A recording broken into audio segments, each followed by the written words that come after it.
For example, I had some female clients that like they wanted to do like a pole dancing class because that was something that they thought was cool. And I support and encourage all of it. Finding your interests, finding hobbies, building community, right? All important aspects of lived experience.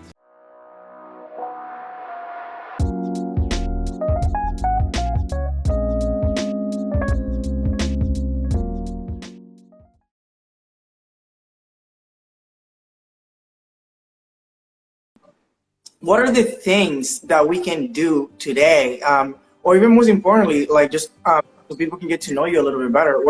What does self-love look like for you in the past, and how has that shifted as you've grown into the person that you are today? Because, for example, for me, I used to have this misconception about what self-love was. I used to literally think that I would be on a break at work, and I would just like scroll through social media, and I was like, that's my self-love. Right.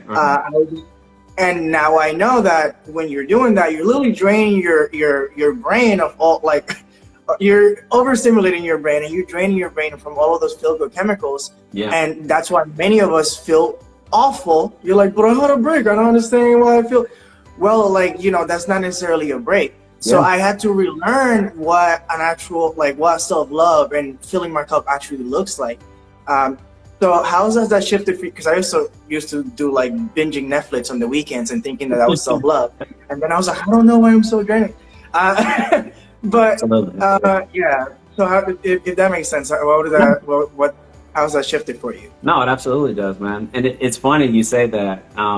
I think for a lot of us, sometimes what I've noticed, I can say in my experience and a lot of the people that I've been able to work with and get to know, is there's been things that maybe we've done a lot in the past that used to bring us joy, but as a natural course of getting older and just becoming more responsible, relationships, parenting, what have you, we sort of let fall to the wayside. So I'll give you a perfect example. Like when I was growing up, like basketball was my world. Like I played ball every day, didn't matter if it was raining or not, like I was on the court every day.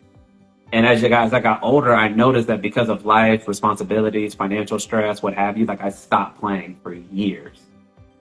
I don't even know why. I didn't make like a conscious decision. It just stopped happening. And it wasn't until like a few years ago that I recognized that, and I was like, I don't understand. Like I love this so much. Why did I just quit?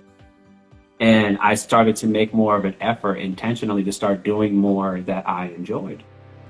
And so what I usually start with people is trying to understand from their perspective, what are things that you used to do that you used to find joy in? Because a lot of times there's a lot that was already there, but we just kind of stopped for some reason. And I think it's important to acknowledge and understand that, because that can be the thing that you can probably more quickly get back into because you already are more familiar with it. In addition to that, of course, you can always add in new hobbies or new interests. Sometimes that can be kind of, anxiety provoking, or it can be a little nerve wracking. Trying something new, like maybe you want to try to dance and you're like intimidated to go to a dance class. You're like, I don't want to be the new person. Or for example, I had some female clients that like they wanted to do like a pole dancing class because that was something that that they thought was cool. And I support and encourage all of it. Finding your interests, finding hobbies, building community, right? All important aspects of lived experience. So I had to recognize to get more in touch with those things that I used to enjoy and then try to add more. So basketball, I started like longboarding sometimes, definitely exercise, trying to like go on more walks, be more physically active. Definitely like trying out new restaurants. I'm vegetarian, so like I have options, but I have to like look more specifically. So trying to find new places, like that's always exciting.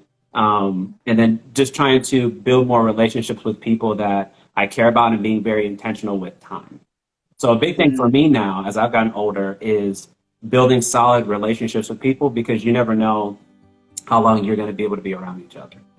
And so I think it's great if you find people with common interests that you can do things together. Like I have a buddy that we go rock climbing sometimes. Like finding little things that you can do, I think is always a great way to help pour back into your cup. And sometimes you can't do something extreme as maybe like going rock climbing. Not that that's extreme, but maybe like in your day-to-day life, it could be. So maybe it's like meeting up for a coffee, like once a week, because you're busy, you don't have a lot of time, but just something like, hey, I want to sit with you, like catch me up. What's going on in your world? How are you, man? And then let me share a bit about what's with you, because that's good to have that type of vulnerability, right, in that exchange. And then you get that chance to, connect with somebody in a real way. I'm never against like doing this and virtual conversations. That's great, right? We have technology, but I also think there's nothing to substitute actual conversation in person. Like there's just nothing to beat that, in my opinion.